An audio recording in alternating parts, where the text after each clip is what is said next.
পাত্রপক্ষ আজ দেখতে আসছে লাবণ্যকে। উচ্চ মাধ্যমিক পরীক্ষা দেওয়ার পর শুরু হয়েছে দেখাশোনা। লাবণ্যর বাবা চায় মেয়ের বিয়ে দিয়ে মাথা থেকে বোঝা নামাতে। গ্রামের দিকে এখনো অনেক বাবা মা আছেন যারা মেয়েদের পড়াশোনা অপেক্ষা বিয়ের কথাটাই আগে ভাবেন। লাবণ্যর ইচ্ছা ছিল আরো অনেক দূর পড়াশোনা করার, চাকরি করার, কিন্তু গরিব ঘরের মেয়েদের এসব না ভাবলেও চলে। এসব তাদের কাছে স্বপ্ন। লাবণ্য অবশ্য পড়তে চেয়েছিল, কিন্তু লাবণ্যর মা বলেছিল, পড়ে কি হবে, তোর বাবা তো আর কোটিপতি নয় যে তোকে পড়াবে। এমনিই তো চলে না ঠিকঠাক, চাষবাসের অবস্থা তো দেখছিস, 5টা পেট, তার উপর তোর ভাই বোনের পড়াশোনা আছে, ভেবে দেখেছিস চলবে কি করে?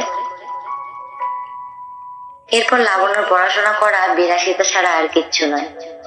ইচ্ছে থাকলেও উপায় নেই, তাই বাবার মুখ চেয়ে বিয়ে করে নেওয়াটাই ঠিকঠাক বলে মনে করে নেয় লাবণ্য। গ্রামের দিকের মেয়ে একটু বড় হলে বাবা মা মেয়ের বিয়ে না দিলে কত কথা শুনতে হয় আশেপাশের মানুষজনের থেকে। তবে লাবণ্য সেই কবে থেকেই বিয়ের সম্বন্ধ আসছে। লাবণ্য বরাবরই একটা কথাই বাবা মাকে বলে গেছে, অন্তত উচ্চ মাধ্যমিক পরীক্ষাটা দিই, তারপর যা খুশি করো। উচ্চ মাধ্যমিক পরীক্ষা দিতে না দিতেই দেখাশোনা শুরু হয়ে গেল। ভবিষ্যতে সব স্বপ্নকে বিসর্জন দিয়েই বিয়ের পিঁড়িতে বসতে হবে তাকে। লাবণ্য সুন্দরী, পাত্রপক্ষ দেখতে আসলে লাবণ্যকে অপছন্দ হবে না। তবে আজ যে পাত্রপক্ষ আসছে, লাবণ্যকে ছবিতে দেখে পছন্দ হয়েছে বলেই আসছে পাত্র নিজে। যদিও এর আগে পাত্রের বাবা একবার দেখে গেছেন। পাত্র ব্যবসায়ী, অবস্থা বেশ ভালো, একমাত্র ছেলে। পাত্রের পছন্দ হয়ে গেলে খুব তাড়াতাড়ি বিয়েটা হয়ে যাবে। দাবি দেওয়া কিছু নেই পাত্রপক্ষের। এমন অবস্থা সম্পন্ন ঘর, তার উপর কোনো দেনা পাওনা নেই, এমন পাত্র হাতছাড়া করা যায় কি? গরিব বাবাদের কাছে এর থেকে ভালো আর কি হতে পারে? মেয়ের ইচ্ছা অনিচ্ছার মূল্য তখন না দেখলেও চলে।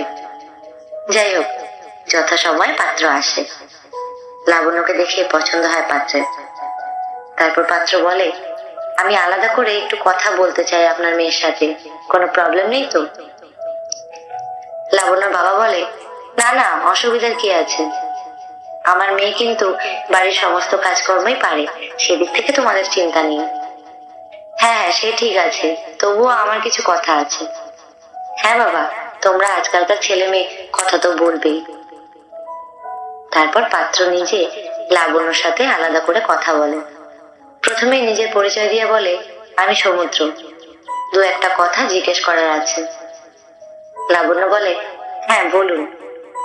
পড়াশোনা ছেড়ে দিলে কেন? পড়াশোনা কমপ্লিট করেই তো বিয়েটা করতে পারতে, শুনলাম তুমি স্টুডেন্ট হিসেবেও ভালো।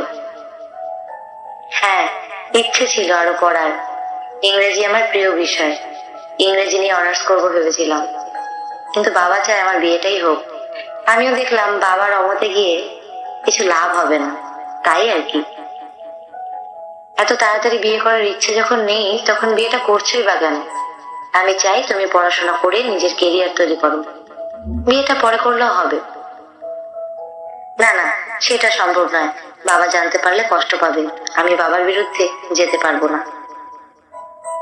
আচ্ছা, আমি যদি বিয়েটা না করি? তাহলে তো বিয়েটা হবে না, তুমি তখন পড়াশোনাটা করতে পারবে। সে আপনি বিয়ে না করলেও বিয়েটা আমার অন্য কারোর সাথেও হবে, কারণ আমার বাবার পক্ষে সম্ভব নয় আমাকে পড়াশোনা করানো, আর আপনার মতো মানসিকতার মানুষ সবাই হয় না। আচ্ছা বেশ, তুমি যখন চাইছো না তখন আমিও জোর করবো না, কারণ সে অধিকার আমার নেই। যাই হোক, আমাকে বিয়ে করতে কোনো অসুবিধা নেই তো তোমার? লাবণ্য বলে, বাবা যেটা ভালো বুঝবে সেটাই করবে, তবে আমার অসুবিধা নেই। রেজাল্ট বের হওয়ার সপ্তাহখানেক পর লাবণ্যর বিয়ে হয়ে গেল ব্যবসায়ী বড়লোক পাত্র সমুদ্রের সাথে। লাবণ্য ভীষণ ভালো রেজাল্ট করেছিল, স্কুলে সকলের থেকে হাইয়েস্ট মার্কসও পেয়েছিল। কিন্তু কি লাভ হলো এত নম্বর পেয়ে? স্কুলের দিদিমণিরা বলেছিল, বিয়েটা এত তাড়াতাড়ি করিস না, তোর মতো ভালো মেয়ে পড়াশোনা ছেড়ে দিলে হয় কি? লাবণ্য কিছু বলতে পারেনি সেদিন। ভেতরে ভেতরে একটা চাপা যন্ত্রণা অনুভব করেছিল, কারণ 5 দিন পরেই তার বিয়ে। সব আশা জলাঞ্জলি দিয়ে তাকে নিতে হয়েছে বিয়ের জন্য প্রস্তুতি। যাই হোক, বিয়ে করে লাবণ্য নতুন বউ হয়ে এলো এই বাড়িতে। নতুন বউকে বরণ করে ঘরে তুললেন লাবণ্যের শাশুড়ি মা। বৌভাতের অনুষ্ঠান বাড়িতে, লোকজন আর অতিথিতে ভরা গোটা বাড়ি। লাবণ্য ভাবছে মেয়েদের জীবনটা কত বৈচিত্র্যময়। মেয়ের বিয়ে হয়ে গেলে সে হয়ে যায় বাড়ির বউ, সবার সঙ্গে মানিয়ে গুছিয়ে চলতে হবে। কাল থেকে লাবণ্য হয়ে উঠবে সংসারী।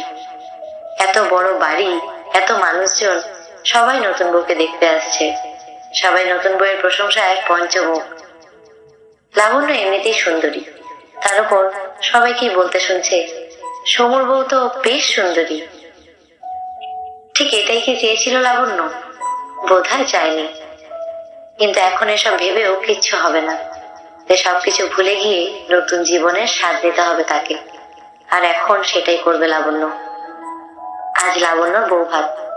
সমুদ্রও বেশ খুশি লাবণ্যকে বউ হিসেবে পেয়ে।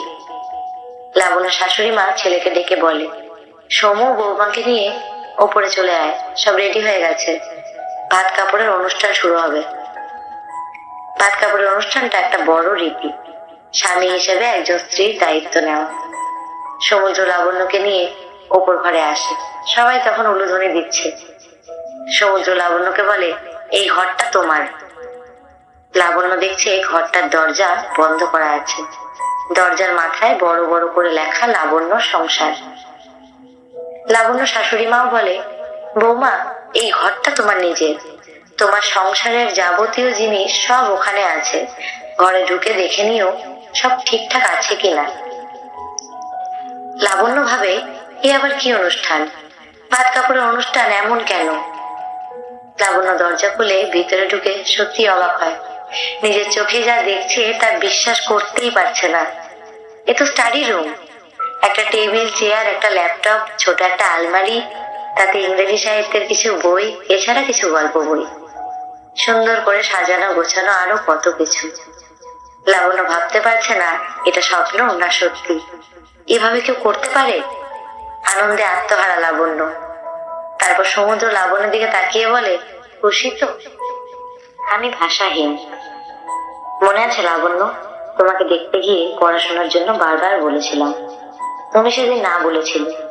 আমি জোর করতে পারিনি, সেদিন কোনো অধিকার আমার ছিল না। আজ শুধু অধিকার নয়, তার সাথে আছে আমার দায়িত্ব। ভাত কাপড়ের দায়িত্ব কি সত্যি নিতে হয়? মনে হয় নিতে হয় না। একজন স্বামী হিসেবে স্ত্রীর স্বপ্ন পূরণের নাম দায়িত্ব। বিয়ে তো 7 জন্মের বন্ধন লাবণ্য, তাই তোমার ইচ্ছে পূরণ করতেই হবে। লাবণ্যের দু চোখে তখন আনন্দের জল। লাবণ্য ভাবতেই পারেনি এমন ভাবে কেউ ভাবতে পারে। শাশুড়ি মা কাছে ডেকে নিয়ে বলে, বৌমা এই বাড়ি তোমার নিজের, আর এই ঘরটা তোমার একান্ত আপন। আমাদের ব্যবসায়ী পরিবার হতে পারে, আমরা শিক্ষার মূল্য বুঝি। আমার শাশুড়ি মা সেই সময়কার সায়েন্স গ্রাজুয়েট, আমিও ফিলোসফিতে মাস্টার্স করেছি, আর আমি চাইবো তুমিও উচ্চশিক্ষায় শিক্ষিত হও। তখন হয়তো আমি চাকরি করিনি, তবে দিনকাল পাল্টেছে। তুমি চাকরি করলে আমার কোনো অসুবিধা নেই। আমি যখন আমার ছেলের মুখে শুনলাম তুমি পড়াশোনা করতে চাও বা তোমার ইচ্ছে আছে, তখন আমি বলেছিলাম বিয়ের পর আমাদের বাড়িতেই ও পড়াশোনা করবে।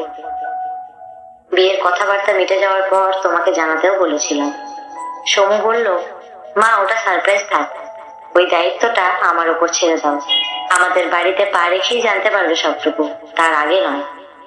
তোমার এই স্টাডি রুম সমু তো নিজের মতো করে সাজিয়েছে। বিয়ের অনুষ্ঠান মিটে গেলে তুমি তোমার লাবণ্যের সংসারে মনোনিবেশ করো। লাবণ্য বলছে, আমি ভীষণ আনন্দিত মা। বিয়ের পর তো মেয়েদের সংসার হয়, এমন সংসারের কথা আমি কল্পনাও করিনি।